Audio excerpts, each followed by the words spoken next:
Hey everyone, welcome back to Ebike Random Adventures. I got the SEEMOON SM3 brand new dual motor electric bike here. We're just going to go through the general assembly steps on this bike. It's going to involve putting on the front hub motor, the front fender and headlight, the rear rack, the pedals, the seat, and the handlebars. Let's get into it. The very first thing I would like to do here is install these handlebars before I put that hub motor on. This will give you a little bit more control over moving the bike around and being able to hold onto the bike after you get these handlebars on. So the first thing you want to do is get these 4 cap screws out of here. Mine are already loose. Just take them all out. After you get the 4 bolts out and the stem cap off, bring your handlebars up. Usually when you bring these handlebars up, the wiring's already in a good position. Just make sure it's not all twisted up. Go ahead and set the handlebars right down here in the stem. You're going to have to kind of hold them into place. After you set the handlebars up here on the stem, I like to rotate them over, rotate this display out of the way. That way you can get your handlebar stem cap in place. And go ahead and start one of your bolts by hand.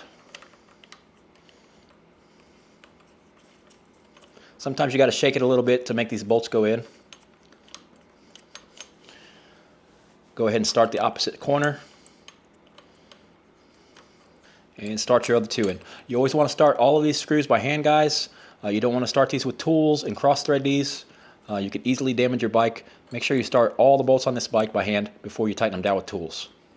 You don't want to tighten them all the way up yet because you want to be able to rotate your handlebars into a position that you like.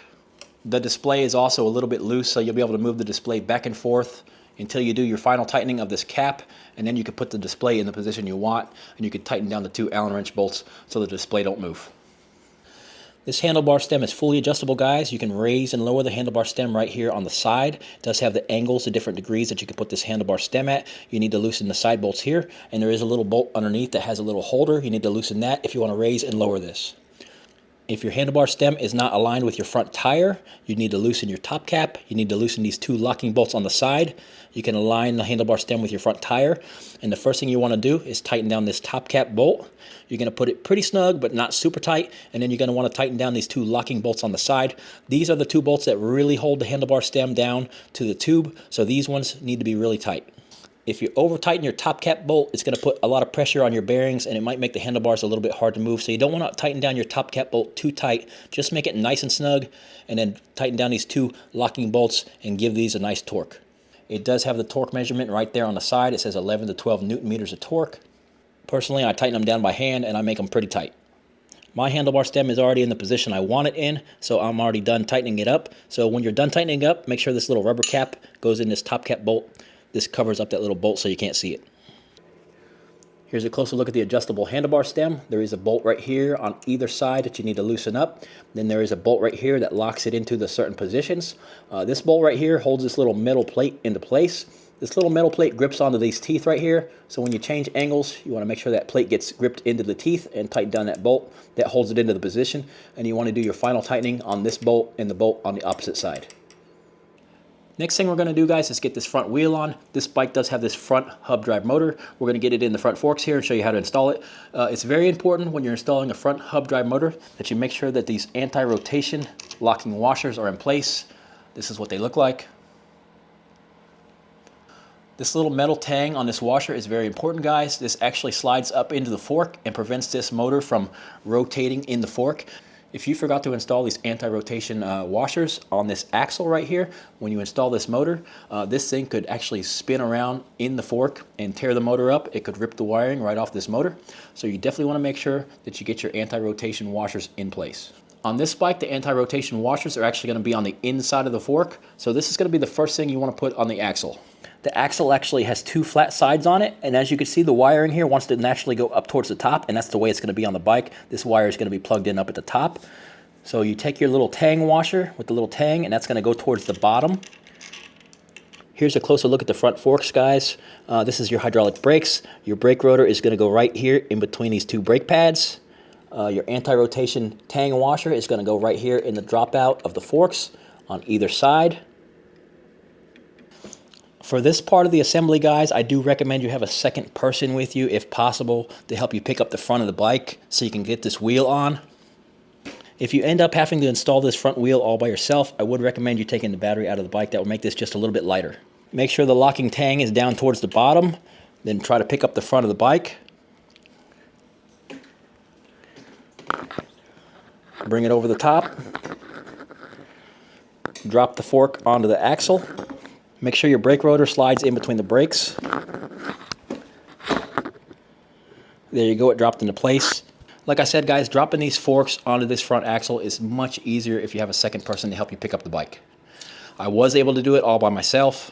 After you drop the front fork onto the axle, look very closely down at the bottom. Make sure your anti-rotation tab is in the dropout of the fork. You can see it there. That's where it needs to be. It is in the proper position right down here at the bottom. I am going to put the large washer first, the thin washer, and then the axle nut. Large washer, thin washer, then the axle nut.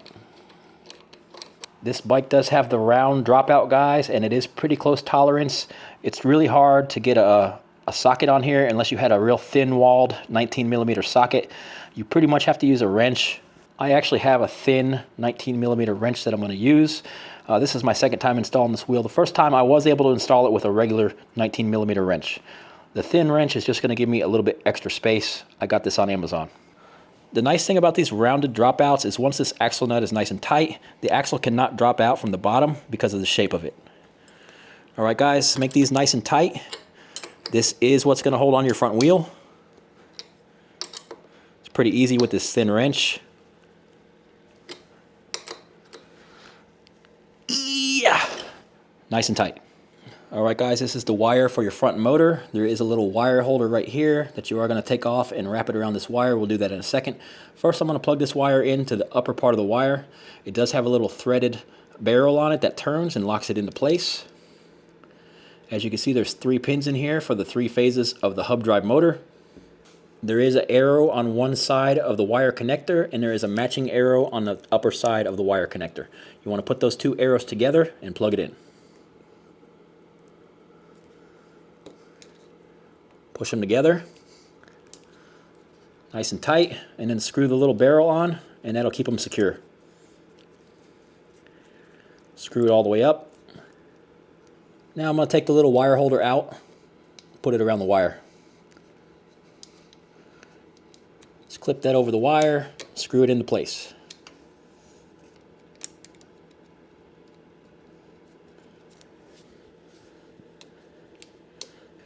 All right, this is a small screw. Don't over tighten it, guys. Just snug it down. And this little standoff is actually made out of plastic, so just don't tighten it down too much. Just snug it up. I am going to adjust my front brake now since it is loose. You want to make sure your brake rotor is not touching your brake pads from side to side. This might take a little bit of trial and error, guys. You're going to have to find a position, tighten it up, and then you're going to have to spin the front wheel, make sure it's not rubbing. And if it is rubbing, just to adjust it again. It's taken me up to 5 times trial and error sometimes to get these brakes not to touch the rotor. It's best to look straight down the rotor at it. That way you can see both brake pads. It's hard to get on camera, but you can see it when you're looking straight down the rotor. All right, and there is an adjustment on the top and the bottom, side to side. Once you get it where you think it needs to be, tighten up the upper bolt and the bottom bolt. Like I said, this might take a little trial and error, guys. You might have to adjust it a few times to get it right. After you've adjusted that front brake, pick up the front of the bike and spin the wheel. There is a little bit of sand on these brakes, so you might hear a little bit of sand making noise. Let's try it out.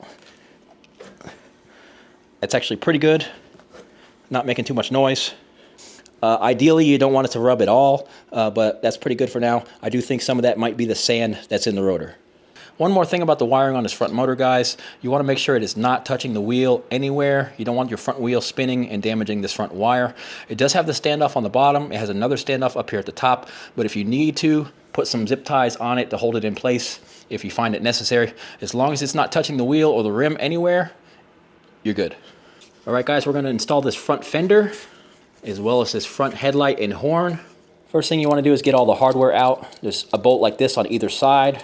You also want to take out the bolt up here at the top. It's a bolt with a nut on the back, and it has 2 washers. There's a washer on this side, and there's a washer on the back side.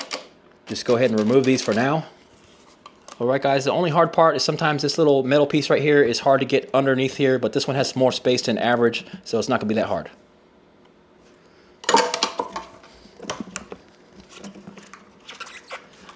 Bring the metal tab underneath. It's actually going to bolt on the front. First thing I'm going to bolt up, though, is the little arms down here on the side. Bolt them right to the fork using the hardware you've removed. I'm not going to tighten them all the way down right now. I'm just going to start the screws in there so it holds it in place. Go start the bolt on the other side just like this. So this long bolt that goes through here and holds this fender is also the same bolt that holds the headlight in place, so you mount them at the same time. Put it through your headlight and then put it through your fender. A little bit tricky. There you go. Then you're going to put the washer and the nut on the back side of it. To tighten up that bolt and nut, you will need a 10mm wrench and the 5mm Allen wrench. The SEEMOON bike does come with the Allen wrenches, guys, and the little multi-wrench, so you do have the tools to assemble this bike. Personally, I like to use my own Allen wrenches and wrenches. It's just a little bit easier having these longer Allen wrenches. This part can be a little bit tricky, guys. You need to hold the nut on the back side and turn the Allen wrench on the front. As you are tightening the Allen wrench and holding that nut on the back, you need to keep the headlight straight because it can move side to side. The fender can move side to side. It can also move up and down. So you need to keep everything in position while you tighten it up. Go ahead and tighten the bolts on these little rods on the side. Don't over tighten these, guys. These are not super large bolts, so if you over tighten them, you could snap these off. Just snug them up. And then make sure your front wheel is not hitting the fender at all. You can pick it up and spin it to check that. There we go. It is clear. Alright guys, that's a large part of it done. We got the front motor on, the front fender on, the headlight in place. We do need to plug that headlight in. Let's do that now. Alright guys, this is the wire for the headlight. It is the orange color. It does have 3 pins. There is a little notch alignment pin. There's a notch on this side and there is a pin on the other side. You need to line those 2 up. Also on the connector there is a small arrow that you can line up with the arrow on the other side. There's the arrow on this side, the arrow on this side. Plug these together carefully. You don't want to damage these pins at all. Snaps into place. One final thing you want to do on these bikes is make sure you can turn the handlebars side to side without kinking any of the wires. Make sure your wires are not rubbing or touching anywhere. It's very important to keep these wires safe. Okay guys, let's put the pedals on. They are left side and right side specific. They do have different threads over on the left side versus over on the right side, so you want to make sure to get the pedals on the correct side. One way to know if they don't have the little stickers on them, they usually do have the left and right stickers on them. They are always going to turn towards the front of the bike. You can see the little arrow indicator right there, shows you which way they're going to rotate. So if you're trying to screw it in that way that is showing you and it's not going in, you probably have the pedal for the other side. So go ahead and screw your pedals in. I like to start these by hand. A little bit of sand on this bike, so there you go. Run them in by hand as far as you can. You are going to take a 15mm wrench. Usually it takes a thinner wrench here. And we are going to tighten these down. Just put them good and tight. Don't need to overdo it. There you go. Pedals are easy. Since this is actually my second time assembling the bike, I cannot remember if the bolts came right here in the frame. They might have been installed in the frame already, or they might have been in the packaging. Either way, you're going to get these 4 long bolts with the washers, and that's what it's going to take to install the rear rack. There are rib nuts installed on either side, 2 on either side. That's what it's going to take to put this rear rack on. It does have the wiring for the brake light, so make sure you don't damage that while you're installing it. Just hold the rack into place and start threading in your 4 bolts. Might need to shake it just a little bit to get these threaded in. Always start these by hand.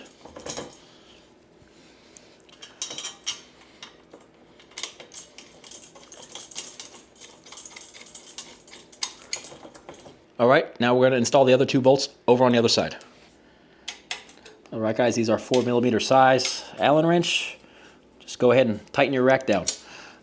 Put these pretty tight. You don't want to overdo it because you don't want to break these bolts also. Just put them good and snug, guys. Tighten up all 4 of them. Now the bike does have the taillight in the rear, and this is the wire for it. And this is the wire coming up from the frame. You want to route this carefully, guys. Make sure it's not going to get into the spokes or hit the wire in any way. You don't want to damage your taillight wire. I am going to plug it in, and I'm going to take these 3 zip ties, and I am going to secure it in position with these 3 zip ties. I cannot recall if these came in the kit. They should have been. If not, you could just get yourself a bag of zip ties at Harbor Freight or Amazon. They cost like $2. So I'm going to route the wire right up here like this. Make sure it's not hitting the brake rotor at all, because this brake rotor is going to be spinning with the motor there. Let me plug it in first. Don't forget you have the little notch in this side, and you have the little pin in this side to align it. as well as the 2 arrows on the connector. You can line up the 2 arrows. So let me line up my 2 arrows here, plug it in. I'm going to zip tie it right here along the frame. It might look a little cleaner on the inside of the frame, which will probably be fine also. I'm just going to err on the side of caution and put it here on the outside of the frame. But it probably would be fine right here on the back of the frame. And I don't want this sliding down at all, so I'm going to use this last one to kind of hold it up against the upper frame here. So I am going to zip tie this right up here at the top.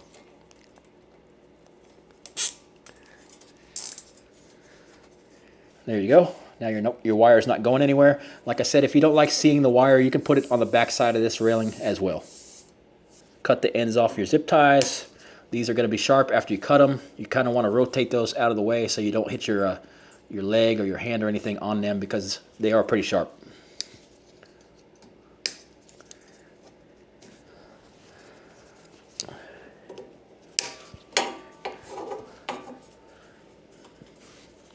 Last but not least, let's install this seat. Slide it down in the seat post. There is a minimum insert line right here with this little dashed line. The seat has to be at least that far down, guys. I'm going to put it a little farther down than that myself. This clamp is adjustable here. If you need to make this tighter, you spin the little knob over on the other side to make it tighter or looser. Of course, you want it pretty tight so your seat don't move. Clamp it down tight. All right, guys, don't forget we only started the handlebars kind of in a loose manner until the bike was finished. That way you can sit on the bike. You can find the position of the handlebars that you like, the rotation of them, the angle of them, and then make sure you tighten down everything. Tighten down your top cap, tighten down your angle adjustment, make sure your bolts are tightened down here and your top cap is tightened down here. You can also adjust your gear shifter, your brake levers, your throttle. All of this stuff can be adjusted and rotated on the handlebars into the position that feels the most comfortable for you. You can move this display where you want it. And then there are the 2 bolts right down here on the bottom of the display. So once you find the position you want it in, tighten those down. This is all plastic here, guys. Don't over tighten this stuff. Move it where you want it. Tighten it down into position. All right, guys, that is the general assembly of the SEEMOON SM3 dual motor electric bike. Thanks for watching.